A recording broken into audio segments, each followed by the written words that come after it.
ട്രെയിനിൽ ഒരു പൊതുപരിപാടി കഴിഞ്ഞിട്ട് കണ്ണൂരിൽ നിന്ന് ഞാൻ തിരിച്ച് യാത്ര ചെയ്യാൻ രാത്രി. എൻ്റെ ഓപ്പോസിറ്റിൽ ഇപ്പുറത്ത് ഒരാൾ എവിടെ നിന്നൊക്കെ ആയിരിക്കും. ഞാൻ മുണ്ടാതെ ഇങ്ങനെയൊക്കെ മാറി ഇദ്ദേഹത്തെ അറിയാത്തവരിലേക്ക് ഇരിക്കണം. സാർ എന്നെ തൊഴു സാർ, സാറ് മുരുകൻ കാട്ടാക്കടയല്ലേ എന്ന് ചോദിച്ചു. ഞാൻ പറഞ്ഞു അല്ല. ഇല്ല, എനിക്ക് പുള്ളി അറിയാം.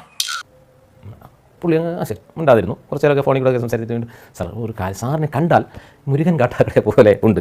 സാർ മുരുകൻ കാട്ടാക്കടയാണോ? ഞാൻ പറഞ്ഞു അല്ല. നമുക്കും കാട്ടാക്കടയൊക്കെ അറിയാന്നുള്ള തന്നെ. പക്ഷെ സാറിനെ കണ്ടാൽ അതുപോലെയാണ്. നമുക്കും കാട്ടാക്കടയൊക്കെ അറിയാന്നുള്ള. പട്ടാളത്തിൽ ജോലിയുള്ള ചന്ദ്രൻ അറിയാമോടെ? എന്നോട് പലരും ഇങ്ങനെ ചോദിച്ചിട്ടുണ്ട്. പട്ടാളത്തിൽ ജോലി ഉണ്ടായിരുന്ന ചന്ദ്രൻ അറിയാമോ? 24 വർഷം മുന്നേ മരിച്ചു. ഇതാരാണ് ഈ കക്ഷി? ഈ കാട്ടാക്കട എവിടെ ഉള്ളതെന്ന് സാറിന് അറിയില്ലേ? കാട്ടാക്കട മെല്ലിട്ടക്കണ മോഹൻ അറിയാമോ? എനിക്ക് എന്തോ എനിക്കറിയില്ല. ഞാൻ ഈ കച്ചവടമായിട്ട് നടക്കുന്നുണ്ട്.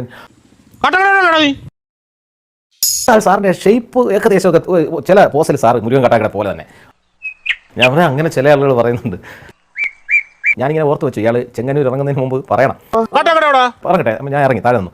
ഞാൻ മോനെ ഞാൻ തന്നെയാണ് കേട്ടോ മുരുകൻ കാട്ടാക്കട.